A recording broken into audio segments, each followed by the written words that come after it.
materi yang satu ke materi yang selanjutnya tuh terkadang nggak ada kaitannya, tapi si guru harus bisa mengkaitkan. Kemudian mengkaitkan dengan kehidupan sehari-hari yang memang itu kontekstual. Nah, mungkin ada nggak tips dan triksnya dari Bu Yus dan Bu Yuni terkait bagaimana mengkaitkan hal tersebut? Kita melihat kue donat aja ya, ceritanya tuh anak SD misalkan membuat kue donat, dia tahu resepnya, alat bahan, cara kerja. Nah itu tataran memahami, ada ide resep tadi, lalu cara buat ya. Kemudian dia mengaplikasikan, membuat kue donat. Jadi kue donat dengan yang dia pahami resep dan cara. Itu belum aplikasi. Guru itu memberikan aktivitas yang mengarahkan anak untuk mengambil keputusan. Misalnya nih, dia memberikan sebuah studi kasus gitu ya. Ada studi kasus, ada permasalahan, kemudian di pertanyaannya itu tidak seputar sebutkan, tidak seputar jelaskan, tapi bisa setujukah kamu dengan pendapat di atas?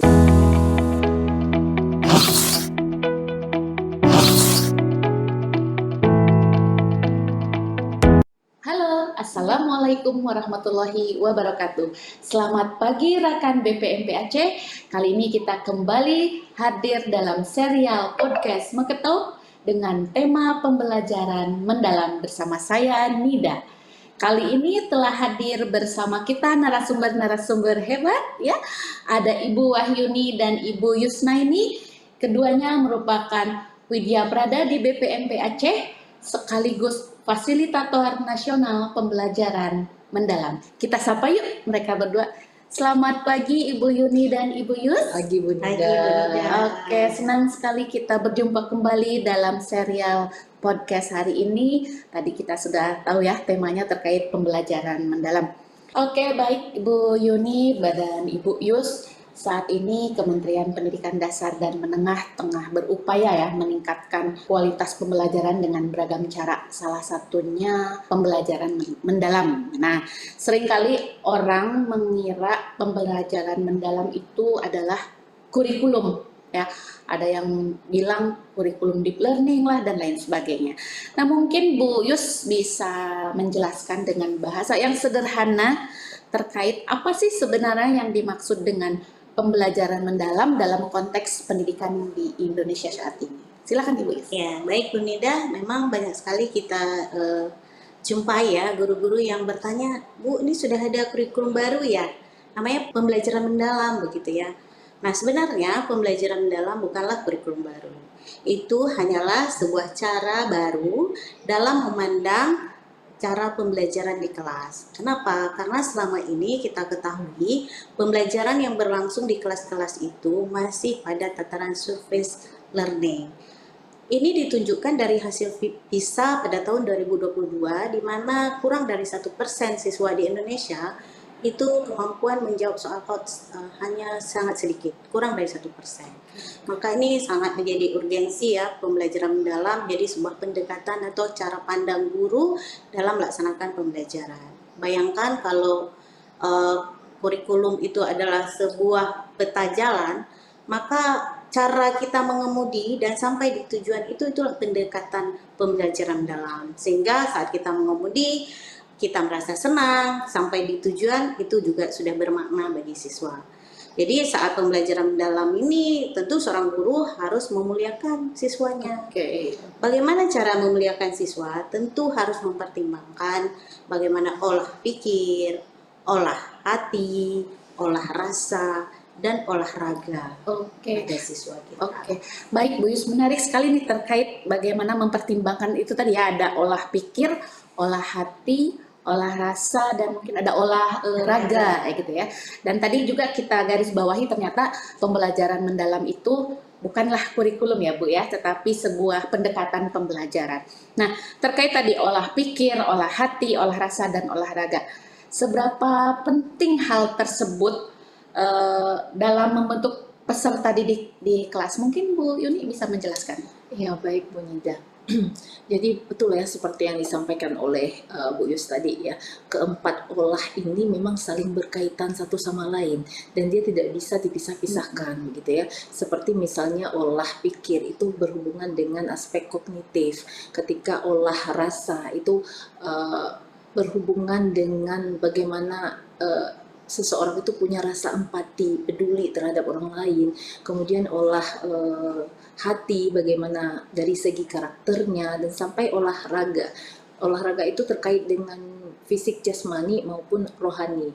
Nah, pendidikan itu tidak hanya membentuk seseorang yang hanya cerdas secara intelektual saja, tapi bagaimana membentuk seseorang yang juga cerdas secara emosional dan spiritual. Nah, melalui 4 olah inilah yang secara sinergi bagaimana nanti pembelajaran di kelas itu siswa kita itu mampu punya rasa peduli terhadap teman-temannya, tidak hanya dia bisa cerdas saja mampu menguasai materi. Jadi saling berhubungan Iya, ya Bu betul Yuni ya. sekali Bu Nida. Dia tidak hanya sekedar menguasai materi, tapi melalui penguasaan materi itu dia bisa menghargai orang lain, dia bisa berkolaborasi dengan orang lain, dan tentunya melalui olahraga tadi seseorang itu baru bisa belajar ilmu pengetahuan kalau fisik dan jasmaninya itu juga kuat. Oke.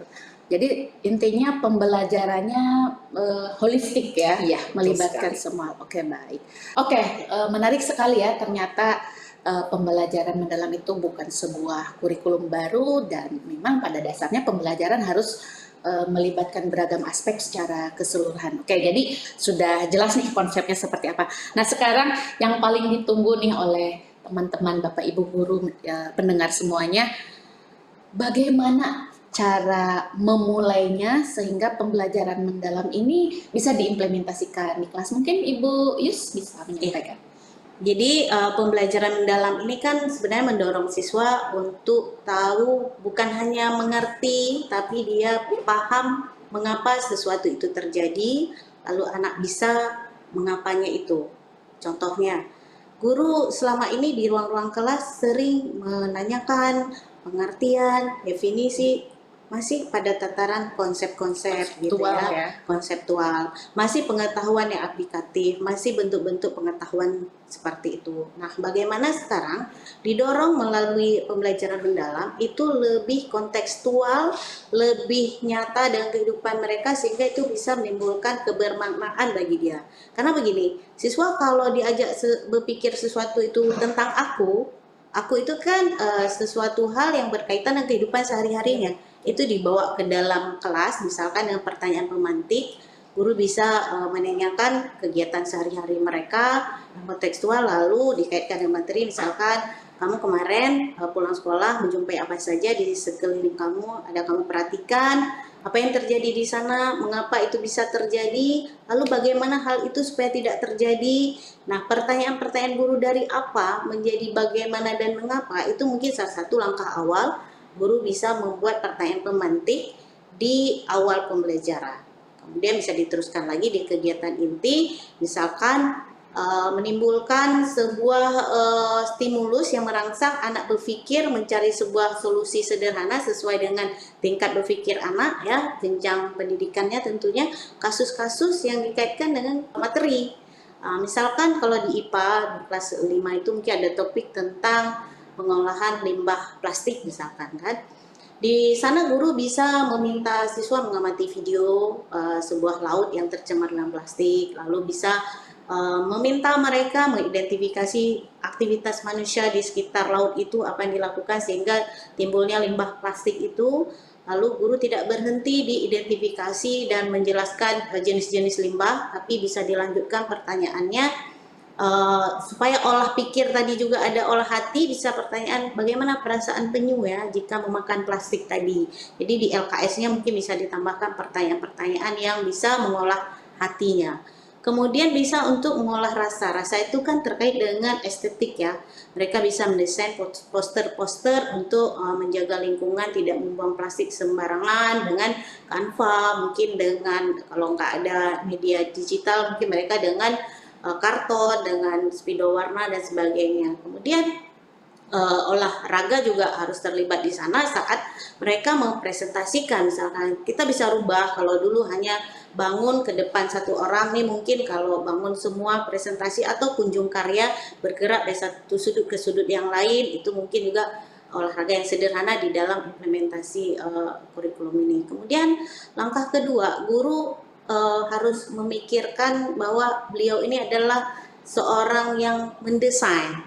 kegiatan. Jadi bukan lagi sebagai narasumber utama untuk didengarkan siswa, tapi bagaimana Jadi dia peran guru ya, perannya ya. bergeser ya.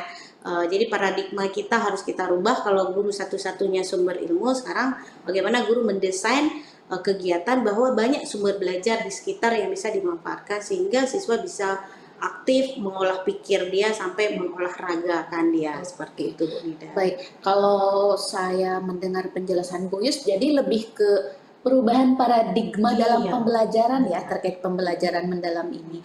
Oke, kemudian tadi juga terkait desain pembelajarannya mungkin lebih ke gurunya ya Bu Yus ya, merancang pembelajarannya yang melibatkan partisipasi aktif siswa ya, sehingga tadi Bu Yus sampaikan olah hati, olah rasa dan lain sebagainya itu dilibatkan semuanya. Oke, nah mungkin Bu Yuni ada kerangka atau prinsip khusus nggak dalam implementasi pembelajaran mendalam ini yang bisa jadi acuan teman-teman guru di sekolah? Iya, baik Bu Nida. Jadi desain rencana pembelajaran ya atau modul ajar yang bisa didesain untuk pembelajaran mendalam ini sebenarnya dia akan menggunakan prinsip dan pengalaman belajar Bu Nida. Jadi kalau prinsip pembelajaran mendalam itu seperti yang sudah disebutkan oleh Bu Yus juga tadi ya, dia ada 3 prinsip yaitu berkesadaran, bermakna, dan mengembirakan. Nah, bagaimana berkesadaran itu siswa itu punya kesadaran dari dalam diri untuk belajar sepanjang hayat tadi itu. Jadi belajar itu tidak karena paksaan, tapi Jadi memang kesadaran dirinya ditumbuhkan ya. muncul motivasi intrinsik dari dalam siswa itu sendiri. Kemudian prinsip kedua itu adalah bermakna. Tadi sudah banyak diceritakan oleh Bu Yus. Prinsip bermakna itu bagaimana sang guru itu mampu mengaitkan materi yang akan dipelajari itu dengan konteks kegiatan sehari-hari, terutama yang paling dekat dengan sekitar anak. Jadi agar pembelajaran itu lebih bisa disimpan di memori jangka panjang anak karena dibelajarkan melalui aktivitas nyata, aktivitas fisik anak. Dia langsung mencoba dan langsung melakukan pemecahan masalah misalnya. Nah, kemudian yang terakhir itu mengembirakan. Mengembirakan yang dimaksudkan di sini itu tidak sekedar hanya bergembira dengan ice breaking saja, tapi mengembirakan di sini lebih makna yang lebih mendalam lagi itu siswa itu bisa mendapatkan aha moment di sini. Nah, ya aha gitu ya. Jadi ketika siswa bilang begini, oh jadi begitu Bu ya. Nah, artinya dia itu sudah menemukan hal baru dari yang sebelumnya tidak tahu menjadi tahu begitu. Itu prinsip mengembirakan. Ditambah nanti suasana yang kondusif, bagaimana sang guru bisa memanajemen kelas, membuat suasana pembelajaran yang menyenangkan, itu bagian dari itu untuk prinsip pembelajaran. Kemudian pengalaman belajar. Kemudian Bu Nida, di pengalaman pembelajaran itu, di pengalaman belajar, pembelajaran mendalam ini ada 3 pengalaman belajar. Yang pertama adalah tahapan memahami. Nah, ini guru harus mampu merancang rencana pembelajaran yang memuat karakteristik atau indikator-indikator dari memahami, mengaplikasi, dan merefleksi. Misalnya untuk indikator memahami atau karakteristik memahami, itu ada beberapa karakteristik yang ketika guru merancang aktivitas ini, maka dia telah melaksanakan pengalaman belajar memahami. Misalnya, mengkaitkan pembelajaran yang akan dipelajari hari ini dengan pembelajaran sebelumnya. Sering kita sebut dengan apersepsi misalnya, kan? Tapi yang ada hubungannya nih Bu Nida, terkadang kan guru-guru kita itu mengaitkan pembelajaran yang akan dipelajari dengan pembelajaran hari ini, tapi kadang-kadang tidak ada kaitannya. Nah, kalau memang materi yang dibelajarkan hari ini tidak ada kaitannya dengan yang sebelumnya, artinya guru tetap harus mengaitkan namun dengan konteks nyata, dengan aktivitas kehidupan sehari-hari. Kemudian belajar dengan membawa siswa itu ke situasi nyata, artinya materi yang dibelajarkan itu dikaitkan dengan konteks nyata. Itu ciri-ciri prinsip pengalaman belajar memahami. Nah, sampai ke pengalaman belajar mengaplikasi, nantinya siswa terlibat langsung dalam aktivitas. Misalnya kalau di matematika itu tentang belajar tentang persamaan linier. Ketika dia belajar tentang konsep persamaan linier, maka dia telah belajar konsep di tataran memahami. Ketika dia menggunakan persamaan linier itu dalam aktivitas jual beli di pasar, artinya dia telah memakai konsep pengalaman belajar mengaplikasi. Nah, kemudian sampai ke pengalaman belajar merefleksi di akhir. Nah, pengalaman belajar merefleksi itu bagaimana guru itu mampu membuat aktivitas pembelajaran, siswa itu menyadari apa yang sudah dipahami dari materi yang dibelajarkan, apa yang belum dipahami dari materi yang dibelajarkan, apa manfaatnya yang dipelajarkan itu dengan kehidupan sehari-hari. Terkadang anak-anak kita mampu belajar sampai di tataran konsep, tapi konsep itu tidak tahu mau dipakai di mana dalam kehidupan sehari-hari. Nah, misalnya tadi Bu Yus bilang juga nih, contoh terkait dengan pengelolaan sampah. Nah, ketika dia sudah mampu mengelola sampah tadi, itu kan masih di tahapan mengaplikasi. Tapi ketika dia punya kesadaran, baik itu di sekolah maupun di rumah untuk tidak membuang sampah, itu sudah merefleksi. Nah, jadi tatarannya itu sampai dia punya kesadaran terhadap apa yang dibelajarkan. Oke. Jadi pengalaman belajarnya juga menyeluruh ya, sampai Betul. tadi ada memahami, Mengaplikasi dan merefleksi. Tadi Bu Yuni juga menjelaskan terkait di awal itu bagaimana guru bisa mengkaitkan pembelajaran. Nah, gimana nih Bu Yus, trik bagi teman-teman guru nih mengkaitkan pembelajaran, kan agak susah nih, materi yang satu ke materi yang selanjutnya tuh terkadang nggak ada kaitannya, tapi si guru tuh harus bisa mengkaitkan. Kemudian mengkaitkan dengan kehidupan sehari-hari yang memang itu kontekstual. Nah, mungkin ada nggak tips dan triksnya dari Bu Yus dan Bu Yuni terkait bagaimana mengkaitkan hal tersebut? Baik Bu Nida, tadi ada prinsip pertama itu berkesadaran. Memang ada harus mengaitkan pengetahuan yang akan dipelajari dengan pengetahuan sebelumnya. Jika itu topik memang berlanjut, tapi jika topik baru itu kita bisa mengaitkan dengan pengalaman sehari-hari siswa kita. Kenapa mengaitkan ini? Supaya ada rasa memiliki siswa itu terhadap materi itu. Lalu tidak berhenti di situ, supaya berkesadaran. Poin paling penting sebenarnya dia harus tahu tujuan dan manfaat belajar materi itu untuk apa. Jadi di sana supaya siswa tertarik, maka saat motivasi, saat menyampaikan tujuan, guru harus dengan cara yang tidak biasa, dengan cara yang berbeda.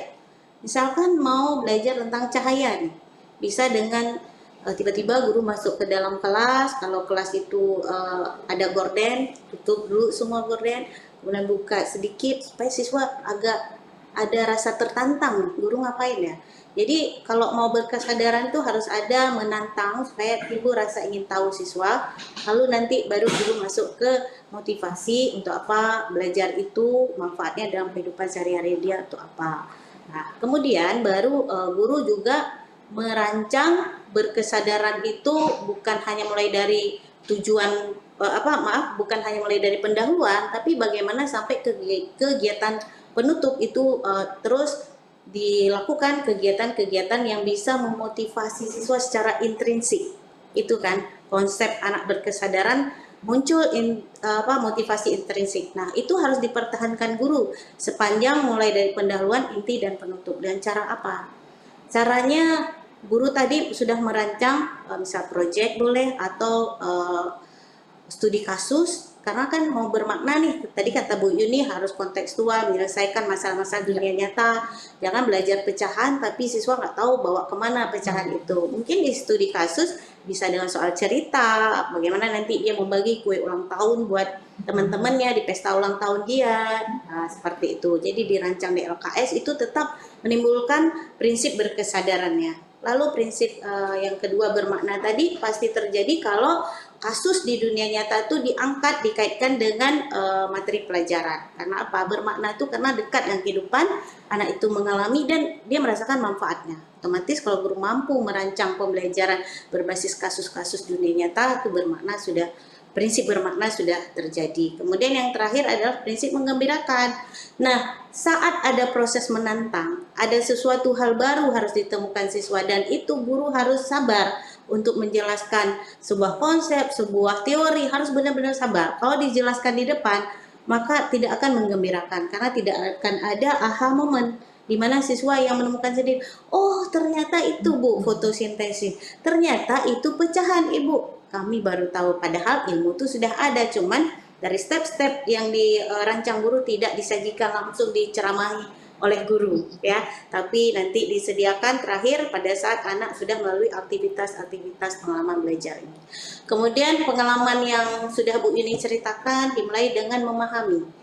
semua konsep itu memang harus dipahami, tapi bukan dipahami hanya tahu satu konsep, tapi sudah multistruktural untuk kondisi pengalaman memahami. Misalkan kita melihat kue donat aja ya, ceritanya tuh anak SD misalkan membuat kue donat, dia tahu resepnya, alat bahan, cara kerja. Nah, itu tataran memahami. Ada ide resep tadi, lalu cara buat ya.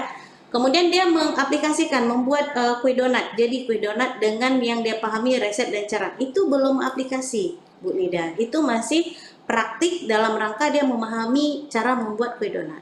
Seperti apa sebenarnya pengalaman aplikasi? Pada saat siswa mampu mengaitkan konsep membuat kue donat dengan situasi nyata yang ada di sekitar dia. Misalkan anak SD saat ini tidak suka makan kue donat yang seperti zaman kami dulu, yang kue donat bundar, ada gula tepung di atas itu, tapi lebih suka kalau disajikan dalam bentuk beragam, bisa segitiga, bisa lonjong, lalu ada keju di atasnya, ada mungkin sesuatu variasi lain. Jadi pengetahuan siswa tentang buat donat satu konsep, lalu ada pengetahuan dia tentang kesukaan anak SD itu jajan seperti apa. Dua konsep ini dikombin oleh siswa, dijadikanlah sebuah kreasi baru donat yang suka oleh anak-anak SD, oleh teman-temannya, walaupun dia nggak bisa buat, setidaknya idenya sudah dia tuangkan di LKS-nya, maka itu sudah tahap mengaplikasikan.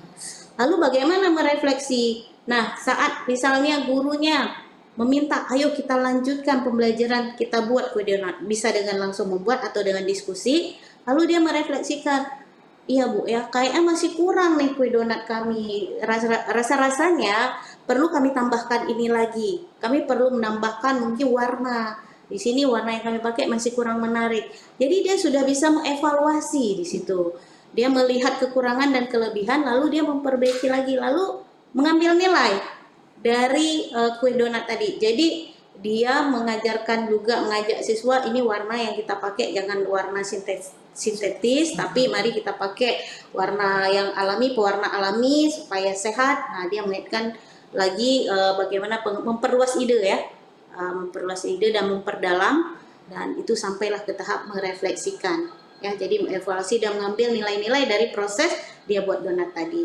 Jadi sejauh itu Bu Nida sebenarnya PM ini. Jadi jangan lagi berhenti di memahami tadi, karena selama ini yang short phase learning itu kan berhentinya di memahami. Ya, dan ternyata kalau praktek di kelas itu belum tahap mengaplikasi ya. Iya. Tadi saya garis bawahi dari penjelasan Bu Yus dan Beli, kalau masih praktek di kelas itu masih dalam tahap memahami, belum tahap mengaplikasi. Meskipun mungkin karena kan pada umumnya orang menganggap kalau sudah melakukan praktek itu sudah mengaplikasi, ternyata belum.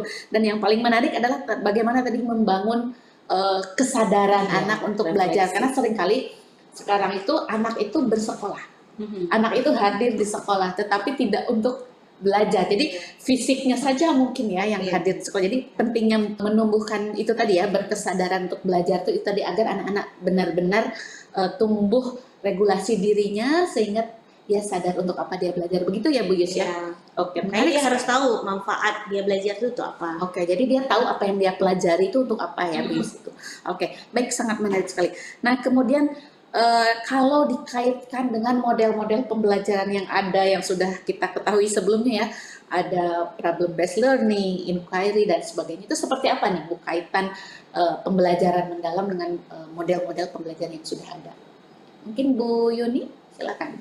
Iya, sebenarnya di pembelajaran mendalam ini itu kan sebuah pendekatan Bu Nida ya. Jadi sangat banyak disarankan bisa digunakan berbagai model-model pembelajaran yang mendukung untuk dilaksanakan pembelajaran mendalam. Nah, tidak membuang apa yang ada di kurikulum Merdeka Bu Nida, seperti yang sudah disarankan, bisa menggunakan project based learning, problem based learning, karena itu kan pembelajaran berbasis masalah ya, di mana anak-anak diminta nanti menyelesaikan permasalahan, anak-anak menyelesaikan kasus, kemudian anak-anak bisa mengambil keputusan ya. Banyak sekali model-model pembelajaran yang bisa kita gunakan untuk pembelajaran mendalam. Intinya di sini Bu Nida, bagaimana siswa itu difasilitasi, kegiatan di dalam kelas itu adalah siswa sendiri yang melakukan. Mulai dari di tahap memahami aktivitas sampai di tahap merefleksi. Nah, guru hanya membangun kesadaran saja tadi. Guru hanya sebagai fasilitator saja. Nah, ini yang mungkin masih kurang di pembelajaran sekarang seperti yang Bu Yus katakan di tataran memahami tadi. Nah, misalnya contoh paling sederhana saja nih ya. Bagaimana cara kita membangun siswa itu agar siswa terbiasa mengambil keputusan. Nah, ini akan berimbas ke life skill siswa nantinya. Nah, kebanyakan anak-anak sekarang itu kan sulit untuk mengambil keputusan. Ketika dia dihadapkan pada suatu masalah, dia harus nanya orang tua dulu atau nanya teman dulu. Karena kenapa? Rasa takut, tidak terbiasa untuk memilih A atau B itu tidak terbiasa. Nah, sebenarnya ini adalah tahap pembelajaran yang harus dilalui siswa kita di dalam proses pembelajaran di kelas. Nah, misalnya guru itu memberikan aktivitas yang mengarahkan anak untuk mengambil keputusan. Misalnya nih, dia memberikan sebuah studi kasus gitu ya. Ada studi kasus, ada permasalahan, kemudian di pertanyaannya itu tidak seputar sebutkan, tidak seputar jelaskan, tapi bisa setujukah kamu dengan pendapat di atas misalnya. Ketika siswa menjawab setuju pasti disertai dengan alasan. Iya, atau memberikan dua pernyataan. Kemudian sang guru bisa memberikan statement manakah di antara pernyataan A dan B yang lebih baik menurutmu. Nah, jadi di situ siswa kita itu difasilitasi untuk mengambil keputusan meskipun hal-hal sederhana, tapi ini berimbas kepada kehidupan dunia nyata. Jadi tidak seputar di SD saja nih Bu Dida, tidak sekedar 5 tambah 5 sama dengan 10, tapi harusnya guru harus memfasilitasi 10 itu sebenarnya berapa ditambah berapa ya. Nah, jadi hal-hal ini yang sering kadang kurang dilaksanakan di kelas sehingga anak kita terbiasa disuguhkan. Nah, tidak terbiasa mengambil keputusan, padahal hal untuk pengambilan keputusan ini meskipun dianggap sederhana, tapi ini sangat urgensi ketika dibawa dalam kehidupan sehari-hari. Gitu. Jadi model pembelajaran sebenarnya tidak ada yang difokuskan, tidak ada model yang paling baik, tapi sebenarnya model yang disesuaikan dengan materi, karakteristik siswa kita seperti apa, kemudian kita mencari media sumber belajar itu kan semua yang paling dekat dengan anak. Jangan kita mencari kemana-mana dulu, padahal yang wilayah siswa kita di wilayah pesisir kadang atau wilayah-wilayah lainnya itu tidak teroptimalisasi dengan baik. Ya, seperti Bu Yuni katakan tadi bahwa model apapun sebenarnya bisa, tapi kita perlu garis bawahi bahwa dalam PM ini paling penting kita memberi kesempatan pada siswa untuk mengeksplorasi, kemudian memecahkan masalah, dia mencarikan solusi gitu ya. Kemudian berikan kesempatan mereka untuk merefleksi kembali solusi-solusi yang sudah mereka rancang. Kenapa? Karena sebenarnya belajar di dunia sekolah itu adalah miniatur kehidupan, di mana mereka dilatih dengan masalah berkaitan materi, tapi sebenarnya proses berpikir itu, pengalaman-pengalaman itu yang harus mereka bawa ke sana. Dengan masalah yang dimunculkan dalam materi, maka mereka sudah terbiasa berpikir kritis dan kreatif. Mungkin dalam memecahkan masalah juga mereka bekerja sama, sehingga kolaborasi juga terjadi di sana. Contoh, guru kan sering misalnya buatlah miniatur rumah adat. Itu lebih kepada meminta mereka memahami tentang elemen-elemen rumah adat dan bentuk-bentuk rumah adat. Tapi pada saat guru mengganti perintah LKS-nya, bagaimana rumah adat bisa menginspirasi kita membuat sebuah model rumah yang tahan gempa di daerah kita. Misalnya rumah adat Aceh kan dari kayu-kayu gitu. Seperti apa analisis mereka seperti itu. Lalu bentuk yang sesuai dengan kondisi gempa, tingginya seberapa, lebarnya seberapa, keseimbangan seperti apa. Jadi sesuatu yang lebih menstimulasi siswa berpikir ke dunia nyata gitu Iya. kan. Jadi aplikasinya seperti itu. Nanti setelah mereka mampu merancang tahan gempa, mereka mungkin berpikir lagi, bisakah ini dibangun di daerah pegunungan atau ini di daerah dekat sungai. Itu sudah diperluas ide, jadi merefleksikan. Jadi model apapun bisa, asalkan eksplorasi, kesempatan mereka menyelesaikan masalah dan refleksi itu terjadi, model apapun. Benar nih Bu Yus, saya jadi ingat suatu masalah waktu Bu Yu sampaikan itu. Jadi di situasi di kelas pada saat itu, di kelas itu sedang belajar materi tentang hemat energi. Nah, kemudian sang guru menjelaskan tentang hemat energi. Siswa sudah paham apa itu ciri-ciri hemat energi seperti apa. Dia semua siswa itu sudah bisa menjelaskan. Tapi yang anehnya itu ketika jam pulang sekolah itu telah selesai, mereka semua keluar dengan kipas angin masih menyala, dengan lampu belum dimatikan. Artinya apa? Selama ini siswa kita masih belajar di tahapan memahami saja seperti yang Bu Yus ceritakan. Mereka belum timbul sampai ke merefleksi kesadaran, membangun kesadaran hemat energi baik di sekolah maupun di rumah. Ketika ditanya oleh orang-orang yang berada di sekitar itu, kepala sekolah kok lampunya tidak dimatikan? Kan ada penjaga sekolah. Nah, jadi ini mungkin Karena yang menjadi- sebenarnya boleh dibilang pada intinya kan kegiatan belajar itu bagaimana pada akhirnya ya betul. siswa-siswa kita bisa mengaplikasikan apa Iya. yang mereka pelajari dalam kehidupan, tidak hanya sekedar Iya. tahu hemat energi Iya, itu apa benar. ya. Makanya dalam pembelajaran itu harus distimulus 4 olah tadi itu. Betul. Olah hati dia juga harus disentuh. Jadi emosi dia terlibat sehingga dia timbul kesadaran Punya tadi. rasa empati, Punya ya, rasa empati dan sebagainya. peduli. Oke, nah jadi benar-benar nih ternyata pembelajaran mendalam ini adalah sebuah perubahan paradigma ya, terutama dimulai tadi kalau saya mendengar penjelasan Bu Yus dan Bu ini, bagaimana paradigma gurunya berubah terlebih dahulu gitu ya, Betul. bagaimana teman-teman guru bisa merancang pembelajaran yang berorientasi pada siswa ya, tadi Bu Yus sampaikan bagaimana gurunya tuh harus mancing siswa bisa bereksplorasi begitu ya Bu ya. Dan sepertinya itu akan menjadi hal yang menantang bagi teman-teman guru saat ini ya. Nah, kemudian tadi kita sudah berbicara mulai dari bagaimana merencanakannya, kemudian pelaksananya. Tentunya kan kalau pembelajaran itu ada asesmennya, penilaiannya. Nah, dalam konteks pembelajaran mendalam, penilaian itu seperti apa Bu Is? Iya, dalam pembelajaran mendalam masih menerapkan penilaian otentik ya. Penilaian terhadap apa yang dilakukan oleh siswa baik di proses maupun hasil belajar. Nah, di proses itu sendiri kita akan mengenal penilaian formatif yang as learning, assessment for learning.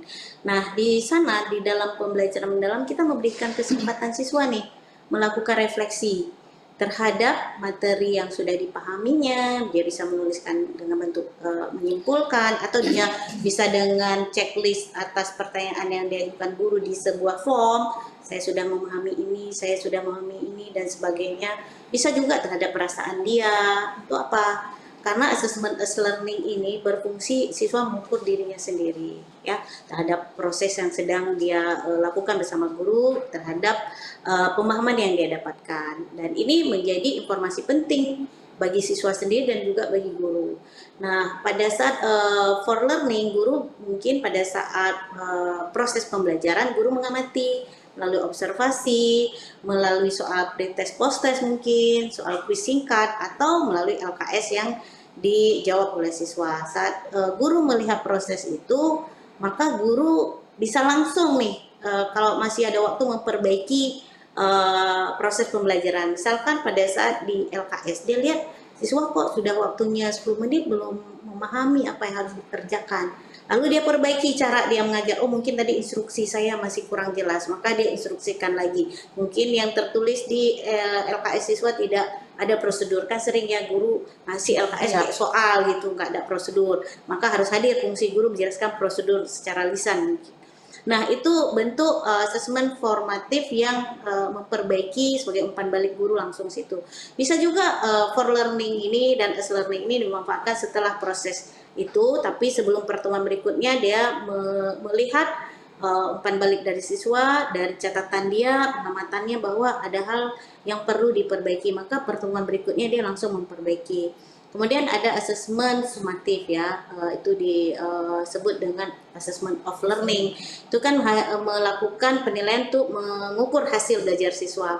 Dalam sebuah topik itu katakanlah ada 2 atau 3 kali pertemuan selesai membicarakan misalkan fotosintesis, lalu guru ingin mengukur nih hasil belajar, itu kan lebih kepada pemahaman siswa atau kemampuan siswa mencapai tujuan pembelajaran. Tujuan itu kan ada dari memahami, mengaplikasikan sampai merefleksikan.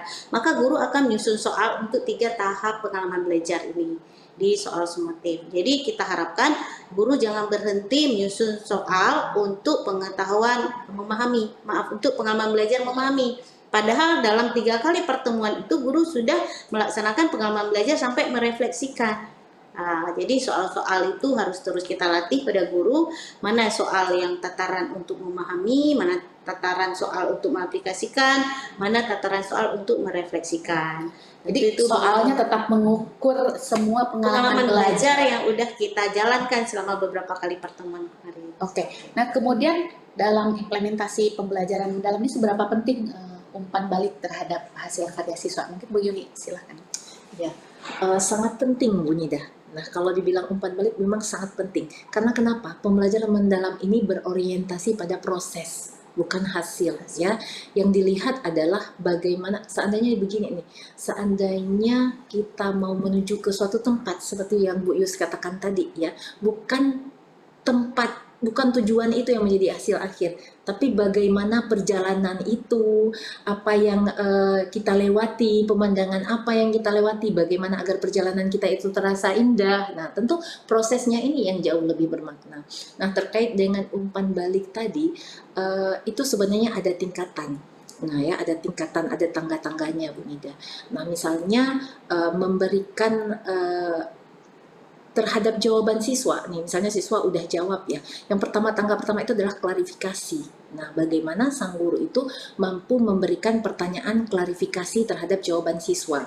Contoh nih misalnya, siswa menjawab nih misalnya. Setelah siswa menjawab, kenapa kamu jawabnya itu? Nah, atau dari mana kamu dapat hasilnya itu? Itu adalah pertanyaan-pertanyaan klarifikasi. Nah, dengan pertanyaan klarifikasi, guru bisa memastikan apakah jawaban yang jawab siswa itu memang benar-benar dia peroleh, atau kalau misalnya siswa itu miskonsepsi, guru pasti langsung menemukan ketika dia mengajukan pertanyaan klarifikasi. Itu misalnya, itu adalah teknik umpan balik, salah satu teknik umpan balik. Kemudian memberikan apresiasi dalam bentuk apresiasi proses. Ya, pujian proses, bukan yang dipuji adalah hasil akhirnya. Misalnya ketika siswa mengerjakan sesuatu, tidak dibilang kamu memang hebat, kamu terlahir memang hebat, bagus. Nah, tidak hanya sekedar pujian akhir, tapi bisa dengan pujian proses. Kamu sudah melewati tantangan yang luar biasa, misalnya contoh pujian proses. Kemudian kamu telah berusaha pada saat menyelesaikan dengan mengikuti jalan-jalan ini, meskipun nanti hasil akhirnya itu tidak seperti yang diharapkan, tapi proseslah yang lebih ditonjolkan. Kamu telah mencoba. Jadi kalau misalnya perbedaan ya Bu Nida, kalau pujian akhir itu misalnya kamu pintar matematika, itu pujian akhir. Tapi kalau pujian proses itu kamu telah berusaha mencari cara yang tepat untuk menyelesaikan matematika tadi. Berbeda ya Bu Nida ya. Nah, ini teknik umpan balik yang terkadang melatih anak-anak kita itu jiwa keegoannya itu akan muncul ketika kita membiasakan pujian hasil, seolah-olah dia akulah nih yang bisa, aku tidak pernah gagal begitu ya. Padahal dengan pujian proses dia tahu di mana kekurangan dia bisa meregulasi diri, mengidentifikasi yang menjadi kelemahan dan kelebihan yang ada dalam dirinya. Inilah yang bagian di dalam PM sebenarnya. Dalam proses pemberian umpan balik pun ternyata ada proses refleksi juga ya. Betul. Oke, siap. Nah, kemudian kan tentunya ini kan hal yang baru ya bagi teman-teman guru pembelajaran mendalam. Ketika mengimplementasikan sesuatu hal yang baru, tentunya perjalanannya tidak akan mulus gitu ya. Nah, menurut Bu Yus dan Bu Yuni, kira-kira tantangan terbesarnya apa sih bagi teman-teman guru tentunya yang akan mengajar di kelas? Tantangan terbesarnya seperti apa terkait implementasi? Silakan Bu Yus. Baik, karena kita lihat paradigma guru ini memang harus dengan pemikiran bertumbuh ya. Insya Allah mereka akan melakukan jika didampingi dan difasilitasi terus baik oleh kepala sekolah, pengawas maupun dinas dan kita semuanya. Tapi tentu saja mereka saya lihat sedikit ketakutan pada saat melaksanakan PM ini, nggak cukup waktu mengejar capaian-capaian pembelajaran yang sudah tertuang di kurikulum. Nah, ketakutan ini mestinya harus kita bersama-sama nih ya, bersama guru kita beri jalan keluar. Bagaimana sebenarnya mengambil tujuan-tujuan pembelajaran yang esensial tadi kita rancang, karena pembelajaran mendalam ini kan harus sampai ke merefleksikan. Tentu butuh waktu yang lebih panjang dibandingkan dengan surface learning. Nah, kemudian setelah guru memahami itu, merancang tujuan, jadi memilih yang esensial, kemudian kita dampingi proses dan sampai penilaian. Begini juga Bu Nida, selama ini kita lihat beberapa guru pada saat penilaian hanya memberi nilai tanpa umpan balik. Nah, saat umpan balik tantangannya juga guru harus benar-benar melihat hasil kerja siswa. Katakanlah tadi dia sudah observasi di kelompok-kelompok, dia sudah mempunyai catatan-catatan. Bagaimana guru menyediakan waktu nih? Langsung mengklarifikasi, kalau memang masih ada waktu di situ, langsung diklarifikasi. Nah, Ibu lihat kamu sudah paham yang tentang kuadrat misalkan, tetapi hasilnya masih seperti ini. Coba kamu teliti lagi langkah mana yang masih kurang tepat misalkan. Itu klarifikasi langsung di kelompok itu kan. Jadi bukan hanya sekedar melihat nanti memberi nilai supaya masuk ke rapor. Nah, itu bukan penilaian di PM, tapi bagaimana anak bisa bertumbuh bersama-sama guru nih, supaya semakin hari pendalaman konsep itu semakin terjadi pada siswa dengan pendampingan guru. Jadi guru jangan duduk saja, tapi tetap berkeliling. Ada juga misalkan nih guru takut berkeliling karena saya nggak kuasai betul nih konsep nih. Jangan-jangan anak saya karena dari internet udah tahu jadi takut. Jangan, tetap pakai pemikiran bertumbuh. Kita boleh saya tidak tahu, nanti kita kasih tahu mahasiswa, iya ibu juga baru tahu, yuk kita cari tahu sama-sama yuk. Nah, nanti ketemu lagi kita bahas ya, ibu cari, kamu cari, nanti kita diskusikan lagi. Jika memang guru udah buntu nih, nggak ngerti lagi cara, mungkin siswa tuh punya cara A, cara B, cara C dalam menyelesaikan sebuah soal ya. Nah, kita jangan mengarahkan dengan salah satu cara. Harus terbuka, maka saat penilaian pun guru juga harus terbuka nih, punya waktu dan pemikiran bertumbuh untuk merefleksikan, memberikan umpan balik, dan membimbing lagi siswa untuk memperbaiki bersama-sama prosesnya. Jadi bayangannya kalau itu terjadi, guru memang butuh waktu gitu ya. Waktu Nah, ya, ini tantangan. tantangannya. Oke, kalau dari Bu Yuni mungkin seperti apa menurut Bu Yuni kira-kira tantangan bagi guru terkait pembelajaran mendalam? Berdasarkan pengalaman mungkin ya Bu Nina ya, ketika kita mendampingi guru-guru pada saat pelatihan pembelajaran mendalam, yang paling ditakutkan oleh guru-guru itu sebenarnya di penguasaan materi. Ya, di samping pola pikir bertumbuh tadi yang sudah disampaikan oleh Bu Yus ya, karena untuk mengaitkan antara materi yang dibelajarkan dengan aktivitas sehari-hari, terkadang ini guru kita masih kewalahan. Jadi sebenarnya kita bisa menyarankan ya, belajar itu tidak dari satu sumber belajar. Tentu sangat banyak media-media yang bisa kita gunakan sekarang untuk alat belajar kita, tentunya tidak merubah fungsi guru itu sendiri. Misalnya dengan hadirnya teknologi AI misalnya sekarang kan, justru AI itu guru jangan takut digantikan oleh AI, karena sebenarnya guru itu tidak pernah bisa digantikan oleh teknologi. Ya, secanggih apapun teknologi, guru itu tidak akan pernah bisa tergantikan oleh teknologi. Nah, namun guru-guru yang tidak belajar teknologi tentu akan tergantikan, Bu Nida. Oleh siapa? Oleh guru-guru yang belajar teknologi. Nah, saya teringat ya kata-kata pada saat kita di narasumber nasional, itu kata-kata seorang Prof. Johan yang mengajarkan tentang grow mindset itu. Dia pernah bilang ke kami itu begini Bu Nida, jangan pernah takut ketika ada teknologi AI. Kadang guru bilang jangan cari di AI gitu. Betul. Nah, padahal kalau guru itu mampu membuat siswa bisa menganalisis dan memecahkan masalah, dia cari di ChatGPT, dia cari di Gemini AI. Kemudian pertanyaan dari gurunya adalah mana yang lebih tepat dari kedua hal itu menurut kamu? Mana yang lebih efektif dari kedua hal itu? Sebenarnya dari ini siswa kita berpikir, justru membuka cakrawala berpikir dia agar dia lebih berpikir kritis. Jadi jangan kita kunci dia nggak boleh menggunakan itu, tapi sebenarnya dengan teknologi itu bisa kita manfaatkan supaya dia bisa lebih berkembang. Nah, dengan teknologi ini pula sebenarnya guru kita bisa mencari kira-kira materi ini cocoknya diajarkan seperti apa. Kira-kira materi ini bisa nggak dikaitkan dengan konteks sehari-hari? Pasti saya yakin semua materi itu bisa. Nah, karena memang perlu di PM itu memang semua materi itu harus dibawa ke konteks kehidupan sehari-hari sehingga siswa tahu belajar konsep itu nanti manfaatnya itu apa dalam kehidupan sehari-hari sehingga mudah merefleksikan. Malah Bu Nida kalau dijauhkan dari AI, dari teknologi jadi kurang menggembirakan nih buat Benar, siswa. Karena Benar. enggak Iya, relate sesuai lagi ya. iya. Anak-anak kita Betul. digital native ya. Iya. Mereka tumbuh di antara mesin AI dan mungkin boleh dibilang harusnya AI kalau dari penjelasan Bu Yus dan Bu Yuni artinya guru tidak akan tergantikan, Ya, tetap betul. tidak akan Itu hanya tergantikan. sebuah stimulus aja. Betul. Iya. AI menjadi asistennya ya, Asisten. bagi Yes. guru. Bagaimana? Jadi teman-teman guru ke depan bagaimana menjadikan AI itu sebagai asisten mengajarnya ya Bu, bukan yang utamanya. Yang utama tetap di Iya. gurunya. Oke, menarik Jadi sekali. saya terpikir nanti di kerangka pembelajaran dalam kan ada pemanfaatan digital. Betul, ya. betul. Salah satunya ya gunakanlah AI tadi. Optimalisasi Iya. digital dalam Iya. kegiatan pembelajaran. Oke, nah kemudian Bu Yus, keberhasilan pembelajaran itu tentu tidak hanya dari guru saja ya. Ada pihak-pihak lain tentunya yang terlibat dalam keberhasilan pembelajaran. Nah, bagaimana peran pihak lain selain guru dalam implementasi pembelajaran mendalam ini sehingga implementasinya benar-benar efektif? Ya, baik Bu Nida, dalam kerangka pembelajaran mendalam ini salah satunya adalah keterlibatan mitra ya. Mitra di sini bisa peserta didik di kelas lain, bisa guru di kelas lain, bisa guru rekan sejawat dari sekolah lain, bisa orang tua masyarakat atau siapapun yang memang membantu berpartisipasi, membantu guru merencanakan pembelajaran, kemudian mungkin juga menjadi narasumber saat materi itu dilaksanakan. Contohnya misalnya peran orang tua.